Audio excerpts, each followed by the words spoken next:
Lyndhurst survives as structure, not authority. In the present day, its rooms are preserved, its lawns trimmed, its interiors stabilized against time. Nothing appears damaged, nothing appears broken, and yet something essential has been removed. The estate no longer exerts gravity. It does not organize power, labor, or ambition around itself. It has been sealed into a finished past. Lyndhurst was not built to be remembered. It was built to function as a visible assertion of dominance, permanence, and control in a rapidly changing America. Every tower, corridor, and vista once participated in a living system of wealth, hierarchy, and expectation. The estate shaped behavior. It dictated rhythm. It defined who belonged and who did not. What remains today is an artifact of authority without authority itself. The mechanisms that once animated the house, capital pressure, inherited obligation, social command, have dissolved. Preservation has replaced purpose. Observation has replaced ownership. This transformation matters because Lyndhurst was never merely a residence. It was an instrument. It embodied a philosophy of wealth that assumed continuity, that power, once accumulated, could be architecturally frozen and transmitted intact across generations. The story of Lyndhurst is not about destruction. It is about something quieter and more revealing. The moment when immense wealth realizes that permanence cannot be guaranteed by stone, land, or lineage. The mansion still occupies the hill above the Hudson, but it no longer governs anything below it. That absence is the story. Lyndhurst exists today in a condition of careful suspension. Its stone walls are secure, its roof lines monitored, its interiors maintained to a standard that suggests vigilance rather than decay. The landscape remains composed, paths are cleared, sight lines preserved. The estate appears complete, yet completeness here is misleading. What survives is the exterior of continuity, not its function. The house no longer organizes life around itself. It does not command labor, direct capital, or impose expectation. No decisions originate here that ripple outward. No hierarchy is enforced by proximity to its walls. Lyndhurst has been stabilized into a form that resists weather and time, but it has been emptied of consequence.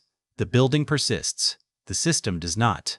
Preservation, in this context, is not neutrality. It is an active process that replaces authority with interpretation. The house is now curated rather than inhabited by power. Its rooms are frozen at moments selected for explanation. Movement through the space follows prescribed routes.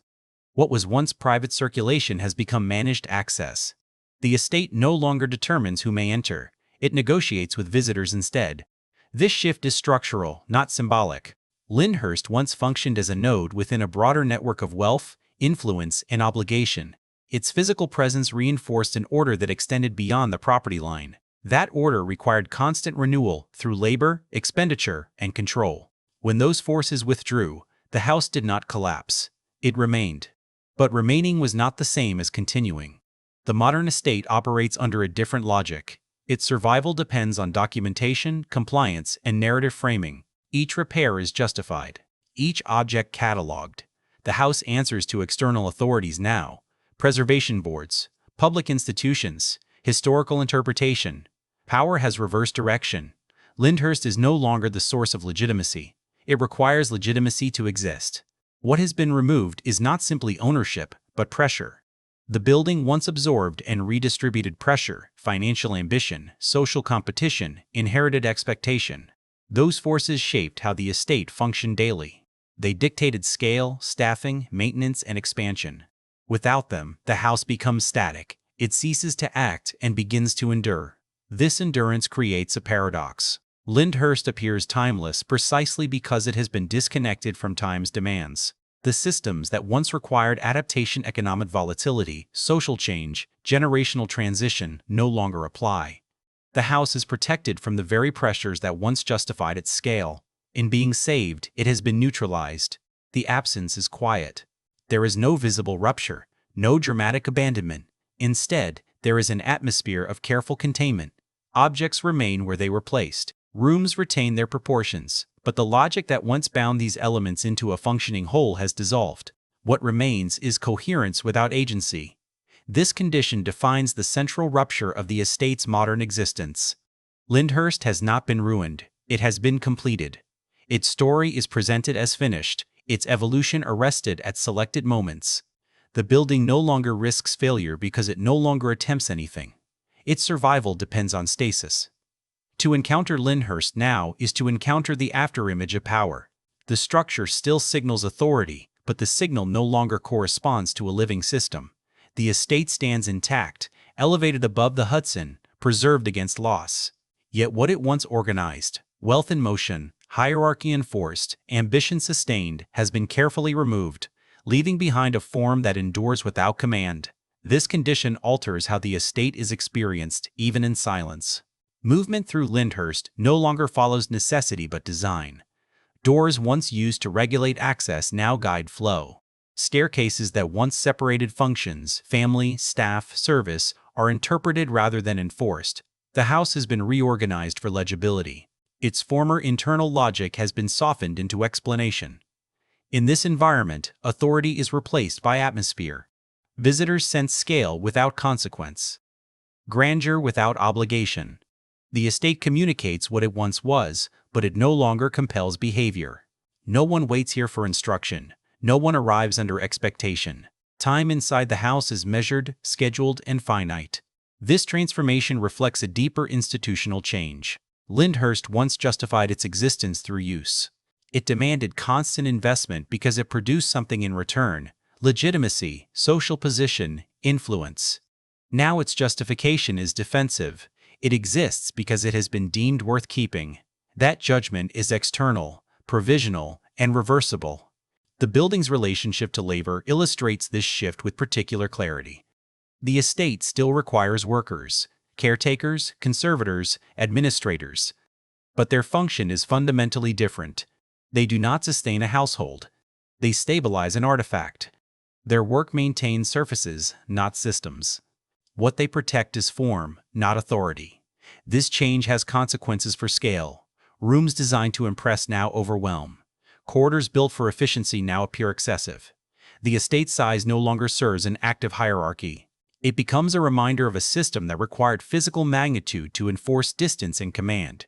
Without that system, the scale becomes abstract. The estate's continued presence depends on consensus rather than command.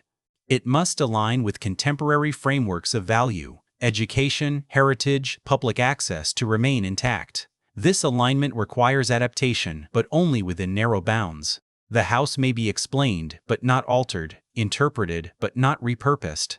Its future is defined by careful limitation. In this way, Lyndhurst occupies a suspended state between relevance and irrelevance. It is protected from neglect, yet disconnected from function. It survives because it no longer participates.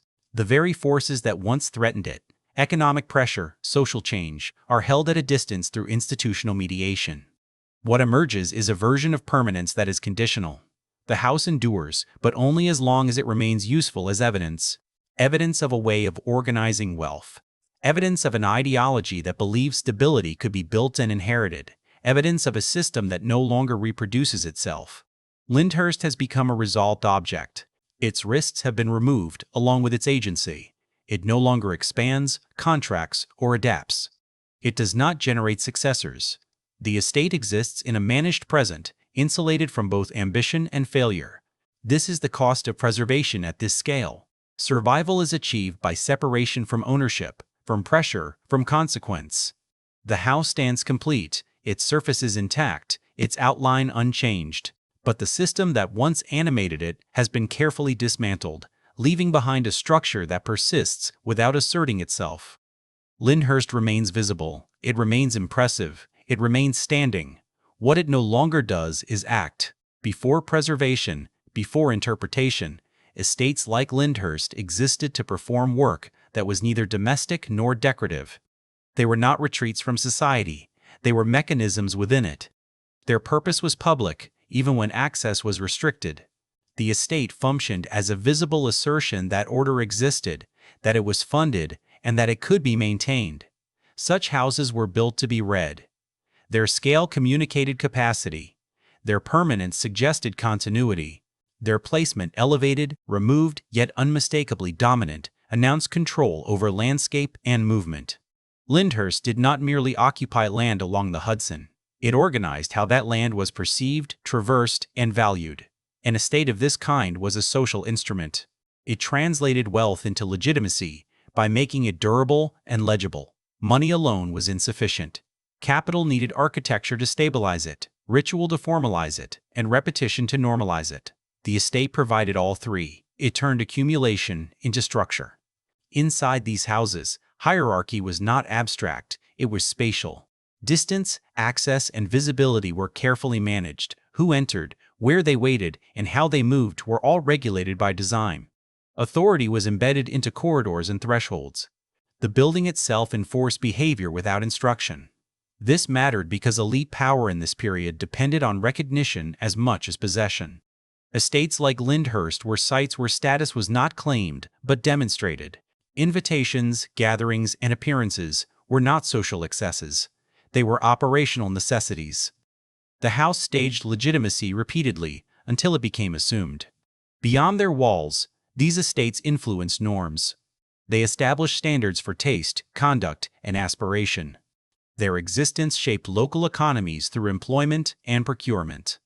Their owners' presence altered regional politics without formal participation. The estate became a reference point, a silent arbiter of scale and seriousness. Lyndhurst, in this context, was not unique. It belonged to a system in which large estates acted as stabilizing anchors for elite culture. They absorbed volatility by converting liquid wealth into fixed form. Stone replaced speculation. Land replaced fluctuation. The house promised endurance in a society experiencing rapid change. Importantly, these estates did not function in isolation. They formed networks, visible and invisible, of recognition and competition. One estate validated another. Scale escalated. Permanence intensified. To build modestly was to risk being disregarded. To build grandly was to assert participation in a shared ideology of permanence. The estate also served as a boundary. It separated those who managed capital from those who served it. This separation was not merely social, it was operational. The clarity of roles maintained efficiency. The estate's coherence depended on this division remaining unquestioned. What made places like Lyndhurst powerful was not luxury, but clarity. They clarified who commanded resources, who depended on them, and who observed from outside. The house rendered hierarchy visible and stable. It allowed power to appear natural rather than negotiated. In this way, the estate shaped society not through direct intervention, but through presence. It normalized inequality by giving it form. It made concentration of wealth appear orderly, even inevitable. Lyndhurst mattered because it made a system legible and therefore durable. The influence of such estates extended beyond their immediate geography because they functioned as reference structures. They set the upper boundary of what was considered possible, appropriate, or serious. Even those excluded from their interiors were affected by their existence. The house established a ceiling. It marked where power resided and how far it reached. This influence was reinforced through routine visibility. Estates like Lyndhurst were not hidden. They were meant to be seen from the river, from the road, from afar. Their silhouettes entered daily life. The message was consistent, stability had a shape, and it occupied space permanently. This visibility disciplined ambition by defining its limits. The estate also operated as a rehearsal space for elite continuity. Social rituals enacted within its rooms, dinners, seasonal gatherings, controlled interactions, were not ornamental. They trained participants in expectation and restraint. Behavior here was observed, remembered, and judged. The house enforced standards without issuing commands. This training mattered because elite culture depended on reproduction. Not merely biological, but institutional. Estates like Lyndhurst were environments where norms were transmitted with subtlety and force. How one spoke, waited, deferred, or advanced within the space signaled readiness for inclusion or exclusion. The building amplified these signals. The estate's role as an employer further extended its reach. Labor was not incidental, it was constitutive. Workers experienced the estate as a system of discipline and reward. Through them, its standards and rhythms entered surrounding communities. The house shaped expectations far beyond its gates, without ever appearing to govern. What distinguished these estates from other displays of wealth was duration. They were designed to outlast their builders. This was not optimism, it was strategy. Permanence reassured allies and intimidated rivals. It suggested that the resources behind the house were deep, organized, and protected from volatility. In this sense, Lyndhurst and its peers functioned as cultural infrastructure. They stabilized elite identity during periods of social acceleration. As markets expanded and population shifted, the estate offered a fixed point, a visible claim that some hierarchies were immune to change. This function required constant reinforcement. Maintenance, expansion, and refinement were not indulgences but obligations. To allow decline would signal weakness. The estate's appearance carried reputational weight. Its condition was read as a measure of the system sustaining it. What ultimately made estates like Lyndhurst matter was their ability to convert private wealth into public certainty. They assured observers that concentration of power had structure, taste, and restraint. They framed inequality as stewardship rather than accumulation. These houses did not merely reflect society. They instructed it. They demonstrated how power wished to be understood, measured, composed, and enduring. Lyndhurst mattered because it taught a lesson repeatedly and without explanation, that authority, once built correctly, could appear permanent. That lesson would later face pressures it was not designed to absorb. Lyndhurst began not as a residence, but as a decision. Before stone was quarried or towers imagined, a choice was made about how power would be expressed. Wealth alone was insufficient. In an era defined by rapid accumulation and equally rapid instability, authority required form. It required weight, visibility, and elevation.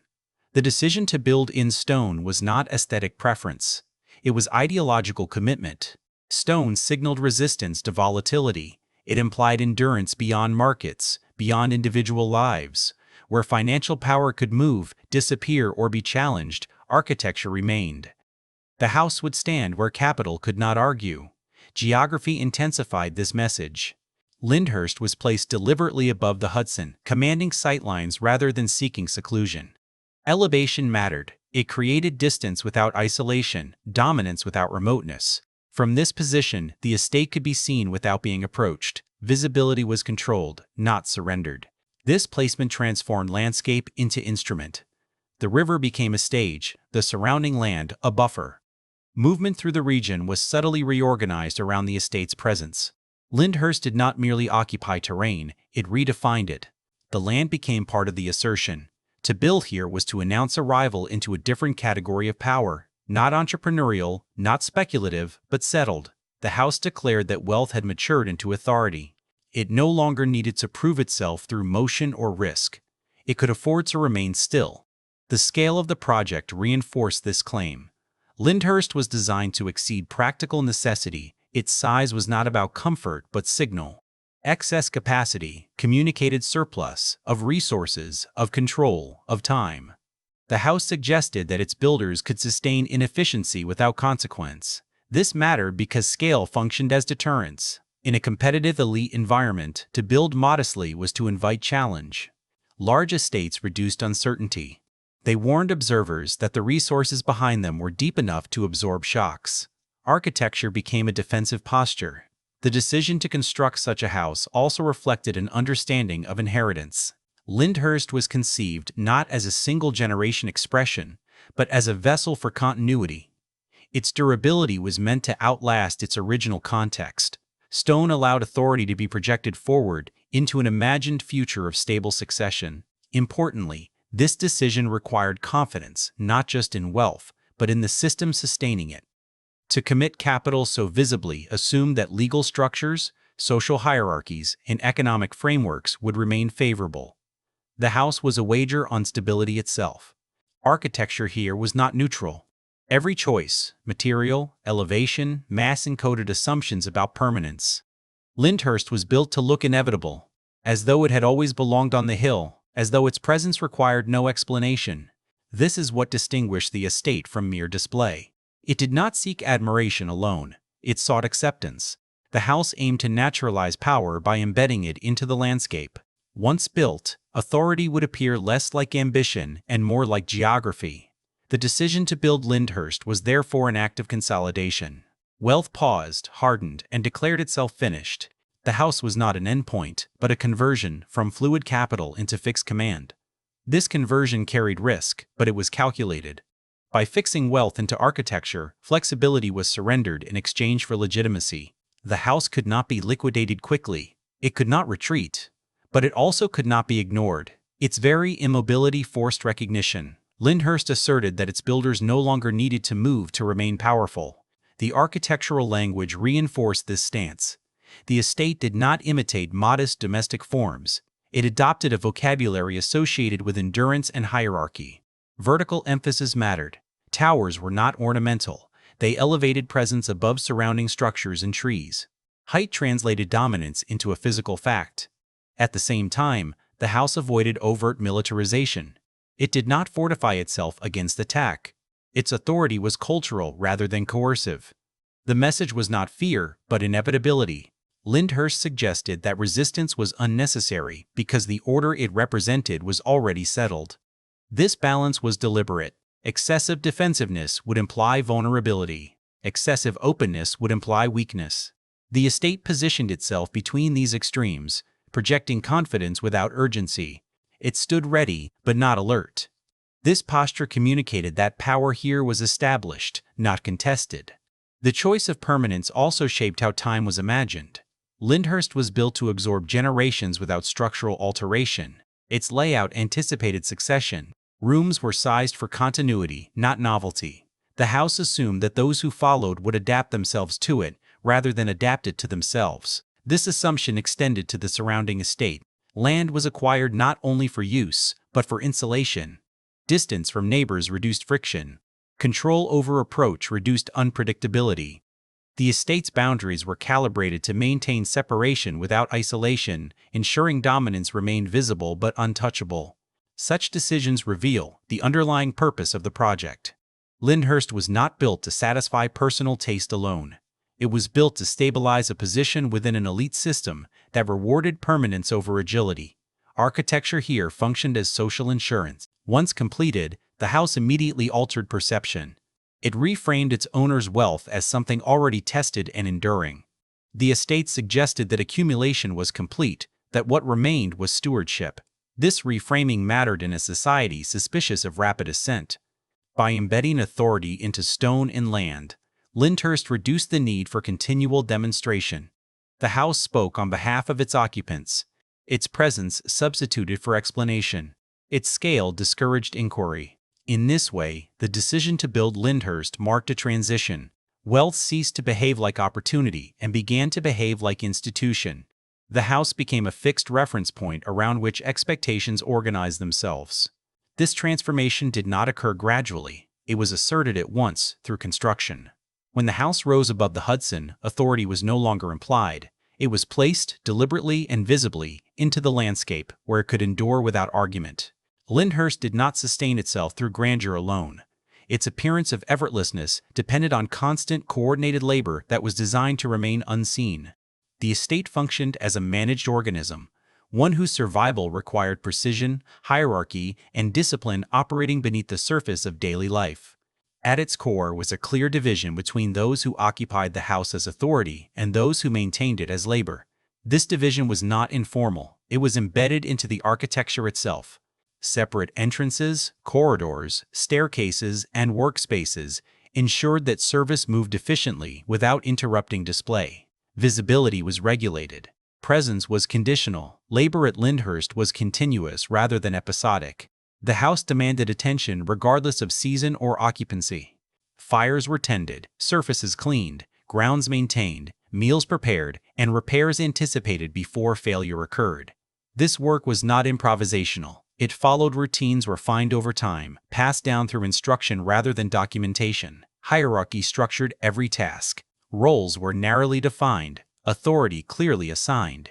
Movement within the estate followed rank. Decisions flowed downward, information moved upward only when required. This clarity reduced friction. It allowed the estate to operate smoothly without constant supervision from its owners. Control was embedded in the system. Financial flow reinforced this structure. The estate consumed resources steadily: wages, supplies, fuel, repairs, requiring predictable expenditure. This regular outflow was not a burden but a stabilizer. It converted volatile wealth into managed obligation. Money moved through the house in disciplined channels, sustaining order through repetition. Access to Lyndhurst was similarly regulated. Entry was not simply permitted or denied, it was staged. Visitors encountered thresholds that calibrated expectation. Approach roads, gates, waiting spaces, reception rooms. Each transition signaled status. The house taught newcomers how to behave before any interaction occurred. These mechanisms ensured that authority appeared natural. Orders were rarely given publicly because compliance was already assumed. The estate's routines produced predictability. Predictability produced legitimacy. The house did not need to assert control loudly because it exercised it constantly. Ritual played a critical role in maintaining this equilibrium. Daily schedules, mealtimes, formal gatherings, and seasonal patterns created rhythm. This rhythm disciplined both labor and leisure. It reinforced the sense that the estate operated according to established norms rather than personal whim. Importantly, these routines did not exist to serve comfort alone. They served continuity. By repeating actions in the same spaces, the estate trained everyone within it, owners included, to conform to its logic. The house shaped behavior as much as behavior sustained the house. What made Lyndhurst effective was not extravagance, but coordination. Each visible moment depended on dozens of invisible actions aligning precisely. Any disruption, labor conflict, financial strain, loss of discipline would have been immediately apparent. The estate's authority rested on this fragile balance. From the outside, Lyndhurst appeared stable and self-contained. From within, it functioned as a complex system requiring constant adjustment. Its success depended on silence, routine, and the acceptance of roles by all participants. This was how the house lived, not as an object, but as a process. The effectiveness of this process depended on a shared understanding that the estate's needs superseded individual preference. Labor was organized around the house's requirements, not personal convenience. Time belonged to the system. The day began and ended according to its rhythms, not those of the people who sustained it. This arrangement produced a particular kind of efficiency. Tasks overlapped without conflict because boundaries were respected. Responsibility was localized. Failures were addressed quietly, without public disruption. The goal was not innovation, but reliability. Change was introduced cautiously, only when necessary to preserve function. The owner's authority, while absolute in principle, was rarely exercised directly. Delegation was essential. Trusted intermediaries translated expectation into action. This buffer preserved distance and reinforced hierarchy. Power remained present but indirect, reinforcing its legitimacy by appearing restrained. The estate's finances mirrored this restraint. Expenditure was substantial but controlled. Surplus allowed for maintenance without urgency. Repairs were planned rather than reactive. This financial discipline ensured that the house's appearance of permanence was not undermined by visible strain. Control extended to information as well. What was known, what was shared, and what remained unspoken followed established lines. The estate did not encourage transparency across ranks. Knowledge was distributed according to role. This limitation prevented challenge and preserved order. Social rituals reinforced these boundaries. Formal gatherings followed scripts that left little room for deviation. Seating, service, and sequence were fixed. These rituals were not empty ceremony. They rehearsed hierarchy repeatedly, embedding it into muscle memory. The estate also required emotional discipline. Displays of fatigue, conflict, or dissatisfaction were managed away from public spaces. The house demanded composure. To serve within it was to accept that one's inner life remained secondary to the appearance of calm. What held this system together was not affection, but predictability. Everyone understood the terms of participation. In exchange for stability, individuals surrendered autonomy. The house, in return, offered continuity and order. This balance was sustainable only as long as resources flowed and discipline held. The system tolerated little deviation. It was resilient to external fluctuation, but sensitive to internal disruption. The very mechanisms that produced stability also constrained adaptation. Lyndhurst functioned, therefore, as a closed system optimized for repetition. Its success lay in its ability to reproduce the same day, the same order, with minimal variation. Authority was not asserted through force, but through routine so entrenched that alternatives seemed unnecessary. This was the hidden labor of permanence. The estate appeared immutable because so much effort was devoted to preventing change. Beneath its still surfaces, Lyndhurst lived through coordination, control, and continuous disciplined work. At its height, Lyndhurst did not merely function smoothly, it defined the terms by which smoothness itself was understood. The estate reached a point where its systems no longer required reinforcement through assertion. Authority circulated automatically. The house had become self-confirming. This period was marked not by expansion, but by saturation. Lyndhurst had absorbed its environment so completely that resistance was unnecessary. Its presence structured expectations before any interaction occurred. To approach the estate was already to concede something, to scale, to order, to permanence. Power was no longer exercised. It was assumed. Culturally, the house operated as a reference point. Its standards of conduct, taste, and proportion did not compete with alternatives, they displaced them. The estate's rhythms aligned with elite society's calendar, anchoring seasons of movement and stillness. What occurred elsewhere adjusted itself in relation to Lyndhurst, not the reverse. Economically, the estate was insulated. Its operations were fully provisioned, its obligations predictable, its expenditures absorbed without strain. Capital did not rush through the house, it circulated steadily. This steadiness signaled maturity. Wealth here appeared disciplined, controlled, beyond the volatility that characterized newer fortunes. The estate's authority extended outward through association. To be received at Lyndhurst was to be validated. Presence conferred recognition. Absence signaled distance. These distinctions were rarely articulated, yet widely understood. The house sorted without announcing that it was sorting. Internally, the system operated with minimal friction. Labor routines were refined to the point of invisibility. Decisions followed established channels. Disruption was rare, not because it was impossible, but because it had been designed out. The estate rewarded predictability and discouraged deviation. This was the moment when Lyndhurst's scale aligned perfectly with its function. No space felt excessive. No routine appeared burdensome. The house's magnitude no longer called attention to itself. It simply existed at the correct size for the authority it exercised. Grandeur had normalized. Importantly, this stability produced confidence rather than urgency. The estate did not need to prove its relevance. It did not chase novelty or respond defensively to change. Its legitimacy appeared settled, inherited by the structure itself rather than dependent on individual action. The surrounding region adjusted accordingly. Employment patterns, social hierarchies, and informal influence aligned with the estate's presence. Lyndhurst became part of the area's operating assumptions. It did not intervene directly. It shaped outcomes by remaining fixed. This was the estate's most effective condition. Power did not concentrate visibly because it no longer needed to. Authority dispersed itself through routine, architecture, and expectation. The house ruled not by command, but by setting the conditions under which command seemed unnecessary. At this peak, Lyndhurst fulfilled the logic embedded in its construction. Wealth had been converted into permanence, permanence into legitimacy, and legitimacy into quiet control. The system appeared complete, its future assumed rather than questioned.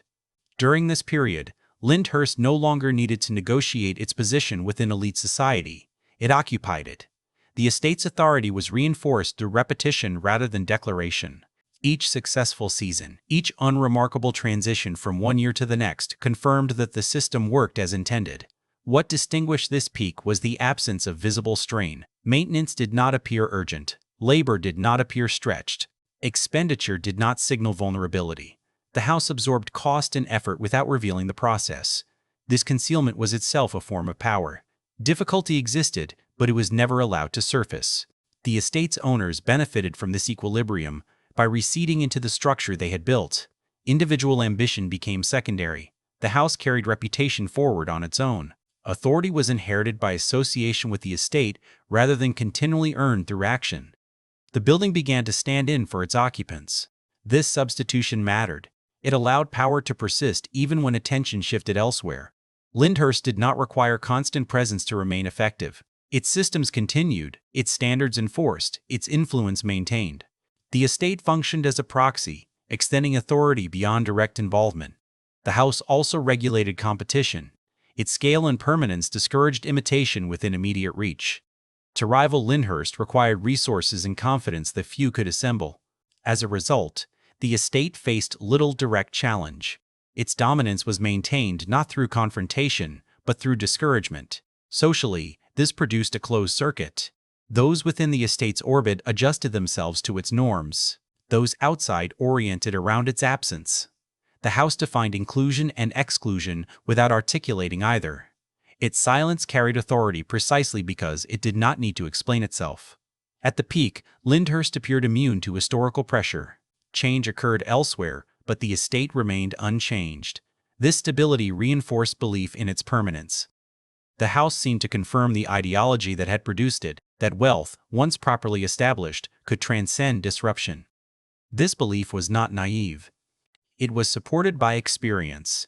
For a time, the estate had proven itself resilient. It had absorbed fluctuation without yielding form. Each uninterrupted year strengthened the assumption that the system was self-sustaining. Yet this condition depended on an alignment of forces that was neither universal nor permanent. The estate's authority rested on the continued cooperation of economics, labor, and social recognition. At its peak, these elements reinforced one another seamlessly. The house appeared to rule its world because that world still recognized its rule. This moment did not announce itself as temporary. It felt resolved. The estate had achieved what it was built to achieve. Power had stabilized into routine. Legitimacy had hardened into expectation. The system appeared complete, requiring no further justification. It is precisely this completeness that defines the peak. Lyndhurst ruled not through effort, but through settled presence. Its authority was no longer asserted. It was simply lived within. The first pressures on Lyndhurst did not announce themselves as threats. There was no moment of crisis, no visible failure of structure or routine. The house remained intact. Its systems continued to operate. From the outside, little appeared to have changed. What shifted instead were the conditions that had once made the estate's logic unquestionable. Economic forces began to behave differently. Wealth still existed, but it moved with less predictability. Capital no longer lingered comfortably in fixed form. New mechanisms favored liquidity, speed, and abstraction. The conversion of money into stone, once a declaration of stability, began to resemble immobilization.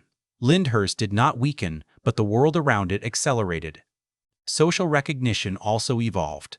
Authority became less anchored to place and more to activity. Influence was increasingly demonstrated through participation in networks that did not require permanent residence or visible scale. The estate's physical dominance still impressed, but it no longer guaranteed relevance. Presence was no longer synonymous with command. These changes did not invalidate Lyndhurst's position, but they complicated it. The assumptions embedded in the house that permanence ensured legitimacy, that scale discouraged challenge, were no longer universally reinforced. The estate still commanded respect, but that respect carried less practical consequence. Ownership responded not by retreating, but by tightening. Stewardship shifted tone. Decisions prioritized protection over projection. Maintenance continued, but expansion slowed. The house was no longer a platform for growth. It became an asset to be defended. Stability remained the goal, but now it required conscious effort. This defensiveness altered the estate's relationship to risk. Where earlier generations had embraced scale as deterrence, scale now demanded justification. Every obligation, labor, upkeep, taxation, was evaluated more carefully. The house remained large, but its size began to register as exposure rather than insulation. The internal systems adjusted accordingly. Efficiency was emphasized. Redundancy, once a marker of surplus, was reconsidered. The estate's routines remained intact, but their purpose subtly shifted. They were no longer rehearsing dominance. They were preserving coherence. Social rituals continued, but with reduced centrality. Lyndhurst still hosted, still received, still signaled continuity. Yet these functions no longer defined the rhythm of elite life as they once had. The house participated rather than anchored. It remained within the circuit, but no longer organized it. Importantly, this period did not feel like decline. There was no loss of prestige, no visible erosion. The estate's authority endured precisely because it adapted quietly. Adjustments were incremental, framed as prudence rather than concession. Lyndhurst absorbed pressure without acknowledging it. Yet beneath this outward stability, a shift had occurred. The estate was no longer shaping conditions, it was responding to them. Ownership became attentive to external forces it once assumed away. The house remained strong, but its confidence was no longer automatic. This change introduced a new posture. Power at Lyndhurst became watchful. Decisions were measured against preservation rather than ambition. The estate still stood as a symbol of permanence, but it now required active management to remain so. Pressure had entered the system, not as collapse, but as constraint. The house continued to function, but under assumptions that were slowly tightening.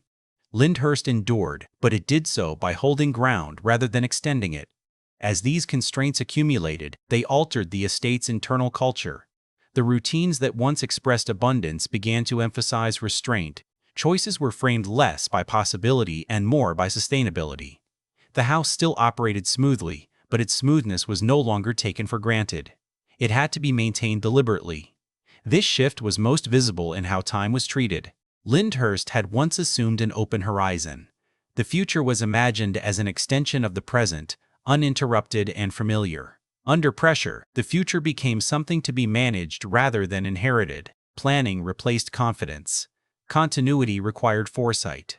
The estate's relationship to labor adjusted accordingly. Staffing levels were calibrated more tightly. Roles remained distinct, but overlap increased. Efficiency became a virtue rather than a byproduct. The system still depended on discipline, but that discipline now served containment rather than expansion. Financially, the house entered a period of careful balance. Outflows were scrutinized, not because resources had vanished, but because their behavior had changed. The estate could still afford its obligations, but it could no longer assume that affordability would persist indefinitely. Wealth required monitoring. Externally, Lyndhurst's authority became less self-evident. Respect remained, but it no longer translated automatically into influence. The estate's presence was acknowledged, but it did not command deference in the same way. Its scale impressed without compelling adjustment from others. This change did not provoke resistance within the house. There was no internal conflict, no breakdown of hierarchy. Instead, there was accommodation. The estate adapted its posture while preserving its form. It absorbed new realities without altering its outward identity. What made this period distinctive was its ambiguity. Lyndhurst had not failed, nor had it been overtaken. It continued to function within elite society, but its role had narrowed. The estate no longer defined the center. It occupied a respected position along the perimeter. Ownership, recognizing this, prioritized insulation. The house's boundaries, physical, financial, social, were reinforced. Engagement with external forces became selective. The goal was not dominance, but endurance. The estate sought to remain intact amid conditions it no longer controlled. This strategy succeeded in the short term. Lyndhurst maintained its appearance of stability. Its systems remained operational. Its authority, though diminished in scope, was not challenged directly. The house endured by refusing to overextend itself. Yet this endurance came at a cost. The estate's original purpose, to convert wealth into unquestioned legitimacy, had been partially fulfilled and then quietly exhausted. What remained was the shell of a system that still functioned, but under assumptions that no longer expanded its reach. Pressure had not broken Lyndhurst, it had reshaped it. The house continued to stand, but its relationship to power had shifted from assertion to preservation. Authority remained, but it was now defensive, concerned less with ruling its world than with surviving within it. The transition did not begin with neglect. It began with care. Lyndhurst continued to be maintained, monitored, and repaired with diligence. Rooflines were secured, interiors conserved, grounds preserved in recognizable form, yet the intention behind this work had shifted. Maintenance was no longer a means to sustain authority. It became an end in itself. Earlier stewardship had been expansive. The estate justified its demands by producing influence, order, and recognition. Care was an investment in a system that returned legitimacy. In this later phase, care functioned differently. It was defensive, oriented toward preventing loss rather than enabling purpose. The house was kept intact because allowing deterioration would acknowledge failure. This shift altered the estate's internal logic. Decisions were no longer evaluated by how they advanced the estate's role in society, but by how they minimized exposure. Ambition receded, expansion ceased. The house did not seek to extend its influence or adapt its function. It sought to remain as it was. As a result, the estate's relationship to resources changed. Where once capital flowed through Lyndhurst to sustain a living hierarchy, now resources were extracted to stabilize form. The house consumed value without generating authority in return. Upkeep became cost rather than investment. The estate persisted by drawing down reserves, financial, cultural, and symbolic. This extraction was gradual and often invisible. There was no moment when stewardship ended and burden began. Instead, the balance tipped quietly. Each year required slightly more effort to justify the same outcome. Each repair preserved appearance without restoring relevance. The house remained impressive, but increasingly inert. The internal systems reflected this inertia. Routines continued, but their purpose narrowed. Labor sustained surfaces rather than structure. The work preserved what was visible, while accepting that the underlying system no longer expanded. The estate functioned, but it no longer evolved. This period redefined responsibility. Stewardship once implied continuity through action, maintaining the estate so it could continue to act in the world. Now stewardship meant restraint. It meant limiting intervention to prevent irreversible change. The goal was not to prepare the house for future authority, but to arrest decline. Preservation began to replace relevance. The estate's value shifted from what it did to what it represented. Its justification increasingly relied on memory rather than function. The house mattered because it had mattered. This logic sustained care, but it also narrowed possibility. Externally, Lyndhurst's presence remained intact, but its influence thinned. The estate was respected as a remnant rather than engaged as a force. It was acknowledged, but no longer deferred to. The house still occupied space, but it no longer organized it. This condition placed strain on ownership. The estate demanded constant attention without offering commensurate return. Its scale, once an asset, became a liability. Every room preserved was another obligation. Every acre maintained reinforced the reality that the house required justification beyond use. What emerged was a new relationship between owner and estate, one defined less by command than by obligation. The house no longer served as an instrument. It became a responsibility to be managed, a legacy to be maintained without expectation of renewal. Lyndhurst had not yet entered decline in visible terms. Its surfaces remained composed, its outline unchanged. But internally, its role had narrowed to preservation alone. The estate continued to exist, but increasingly as a fixed cost, maintained not because it acted, but because letting it go would admit that its era of action had ended. As this logic took hold, the estate's future became increasingly constrained by its past. Decisions were framed around conservation rather than direction. Any alteration risked accusation of loss. Any adaptation threatened the integrity of what was being preserved. The house could be repaired, but not reimagined.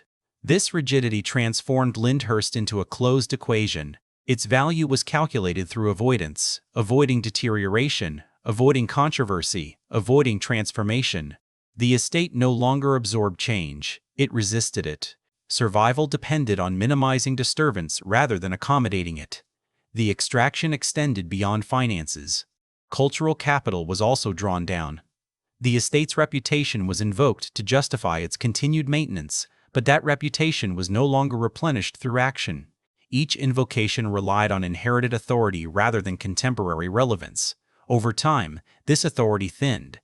The house's relationship to time shifted accordingly. Earlier, Lyndhurst had been oriented toward the future, built to endure and command across generations. Now it was oriented toward retention. The goal was no longer continuity of influence, but continuity of form. The future was defined by how little would change. This posture altered how the estate was perceived internally. The house became something to protect rather than inhabit. Its spaces were treated cautiously. Their use narrowed. What had once been active environments hardened into zones of care. Movement through the estate slowed, not because of ritual, but because of preservation. Labor adapted once more. Workers were tasked with maintaining authenticity rather than supporting life. Their success was measured by invisibility, by how little evidence of intervention remained. The estate systems worked to conceal both decay and repair. The ideal outcome was stasis.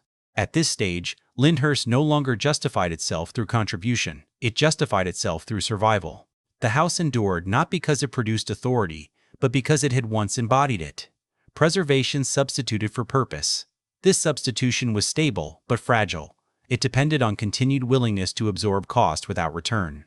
It also depended on consensus that the estate's past warranted protection in the present. Neither condition was guaranteed indefinitely. What had begun as stewardship active care in service of a living system had resolved into extraction, the steady consumption of resources to prevent disappearance.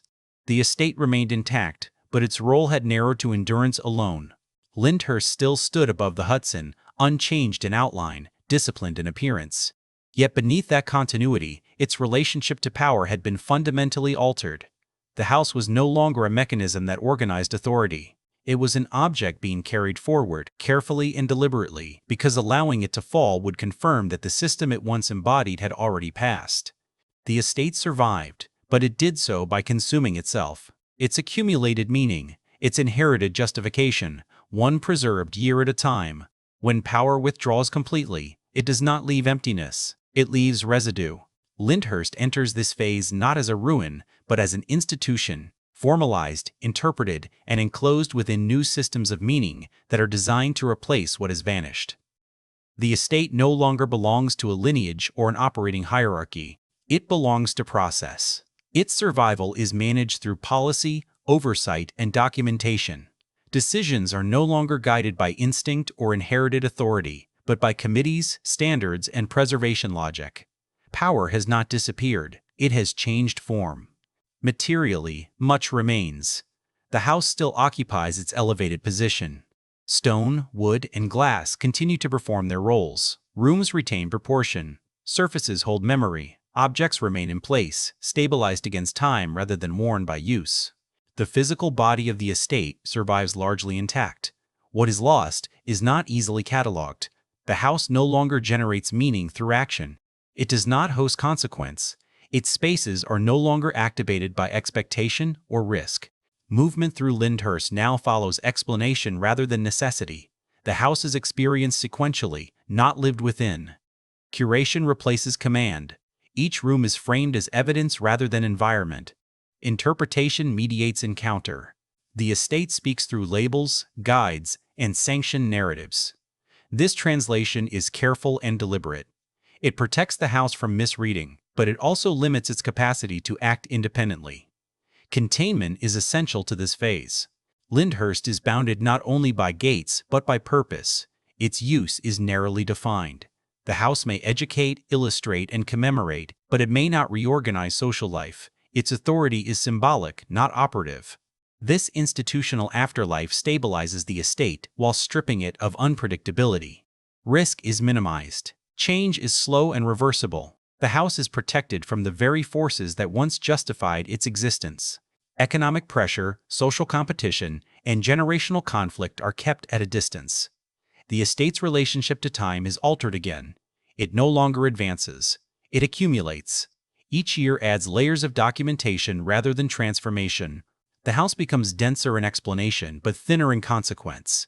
Its past grows heavier as its present narrows. What survives, therefore, is form without leverage. Lyndhurst remains impressive, but it does not compel adjustment from the world around it. Its presence is acknowledged, but it no longer shapes behavior beyond the act of observation. Visitors leave unchanged, informed rather than influenced. This is not failure, it is resolution. The estate has found a mode of existence compatible with a world that no longer supports the system that produced it. Institutional care replaces private authority. Preservation substitutes for power. Yet something irretrievable has been lost. The house no longer bears responsibility. It no longer carries the weight of decision, consequence, or continuity. Its survival is guaranteed precisely because nothing now depends on it. Lyndhurst persists, but it does so within containment, secure, legible, and complete. The estate has entered a state where nothing further is expected of it beyond remaining visible. This condition reshapes how the house is perceived, even by those responsible for its care. Lyndhurst is no longer encountered as a force to be negotiated with, but as a subject to be managed. Its authority has been translated into responsibility. The estate must justify its continued existence through service rather than command. Institutional care prioritizes stability over vitality. Decisions are made with caution, guided by precedent and documentation. Intervention is measured. Alteration is restrained. The house is protected from decline by being insulated from use. Activity is permitted only insofar as it does not threaten preservation. This insulation changes the nature of the estate's spaces. Rooms once defined by function become zones of display. Furniture loses its orientation toward comfort or hierarchy, and instead serves as reference. The house no longer organizes relationships. It organizes information. What cannot be preserved is atmosphere. The unspoken pressures that once shaped behavior within the estate have dissipated. Silence remains, but it is no longer consequential. Scale remains, but it no longer disciplines. Grandeur survives, but without obligation attached to it. The estate's authority is now retrospective. It operates through memory rather than presence. Visitors are asked to imagine the power that once existed rather than submit to it. The house educates, but it does not impose. Its influence is voluntary and limited. This transformation stabilizes Lyndhurst's physical form while flattening its meaning. The house is preserved at a chosen moment, but that moment is severed from its conditions. What is shown is accurate, but incomplete. The systems that made the estate legible as power cannot be fully reconstructed. What remains irretrievably lost is the estate's capacity to generate future authority. Lyndhurst can no longer produce successors, enforce hierarchy, or shape ambition. It exists outside the cycle of power it once embodied. Its role is archival rather than generative. Containment ensures longevity, but it also confirms closure. The estate has been removed from risk, and with risk, from consequence. Nothing can be gained or lost here now. The house is secure precisely because its outcomes no longer matter. Lyndhurst's afterlife is therefore quiet and stable. It endures as a reference point, not an actor. Its preservation signals respect for what once existed, but it also marks the end of that system's relevance. The house remains standing, carefully interpreted, and meticulously contained. What it no longer does is participate in the world that once required it. Lyndhurst remains where it has always been, elevated above the river, intact in outline and proportion. Nothing about its presence suggests urgency. The house does not ask for attention. It does not explain itself unless approached. Yet its continued existence poses a question that architecture alone cannot resolve. The estate was built to embody certainty. Its scale, materials, and placement assume that wealth, once properly converted into form, could outlast disruption. The house did not merely shelter power, it expressed confidence in power's continuity. That assumption was foundational. Without it, the logic of Lyndhurst collapses. What survives today is evidence of that belief. The house stands as proof that immense resources were once committed to permanence. It demonstrates how seriously wealth once took its obligation to appear stable, ordered, and enduring. Lyndhurst does not hide this ambition. It is embedded in every elevation and corridor. Yet the system that justified such ambition no longer operates. The estate remains, but it does so without the conditions that once made its authority self-evident. Wealth still exists, but it no longer requires this form. Power still concentrates, but it no longer needs to announce itself through stone and land.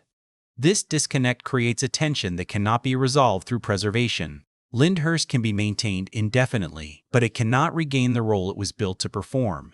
The house answers every question of material survival, but it remains silent on relevance. It endures, but it does not explain why endurance once mattered so much. Legacy, in this context, becomes ambiguous. The estate preserves a record of ambition fulfilled, but also of ambition exhausted. Lyndhurst achieved what it set out to achieve. It converted wealth into permanence. What it could not guarantee was that permanence would remain meaningful once the surrounding system changed. The house therefore exists as a measure rather than a monument. It measures the distance between past assumptions and present realities. It shows how thoroughly authority once depended on visibility, control of space, and duration. It also shows how quickly those dependencies can lose force without collapsing physically. There is no drama in this outcome, no betrayal, no catastrophe. The estate was not defeated, it simply outlived the logic that produced it. Lyndhurst stands as a completed argument whose conclusion no longer persuades. This is the question the house cannot answer, whether permanence itself is a form of success or merely a delay. Lyndhurst proves that wealth can build structures that survive generations. It does not prove that those structures can continue to organize power once the conditions that sustain them withdraw. The estate remains available for interpretation, but interpretation is not authority. Explanation does not replace consequence. Lyndhurst can be studied, admired, and preserved without requiring anything from the world around it. That ease is itself revealing. What endures here is not power but its residue. The house stands as evidence of how seriously permanence was once pursued and how limited its reach ultimately proved to be. The estate's continued presence invites comparison but offers no guidance. Lyndhurst does not instruct future power how to behave. It does not warn and it does not reassure. It simply remains, complete in form and incomplete in function. The house records intention, not outcome. In its silence, Lyndhurst reveals the boundary between ambition and inevitability. The estate was built to stabilize authority by removing it from time's volatility. Yet time did not need to damage the structure to undo its purpose. Change occurred elsewhere, and the house was left intact, unable to follow. This is the limit of architectural power. Buildings can endure, but they cannot adapt themselves. They require systems to activate them. When those systems dissolve, the structure persists as reference rather than force. Lyndhurst does not resist this condition. It accepts it by remaining unchanged. The estate no longer claims the future. It occupies a resolved past. Its survival demonstrates capacity, but not relevance. Wealth once sought to project itself forward through stone. That projection succeeded materially and failed institutionally. There is no restoration that can address this failure because nothing has been broken. The house functions exactly as it should under the conditions that now surround it. It educates. It commemorates. It preserves. What it does not do is organize power. Lyndhurst's legacy is therefore precise. It confirms that permanence can be constructed, but not guaranteed as meaning. Authority can be stabilized, but not indefinitely transferred. The estate stands as a completed expression of a worldview that assumed continuity was a property of form. What remains unresolved is whether that assumption was ever true or merely temporarily persuasive. Lyndhurst offers no answer. It cannot. The house was built to endure, not to reflect.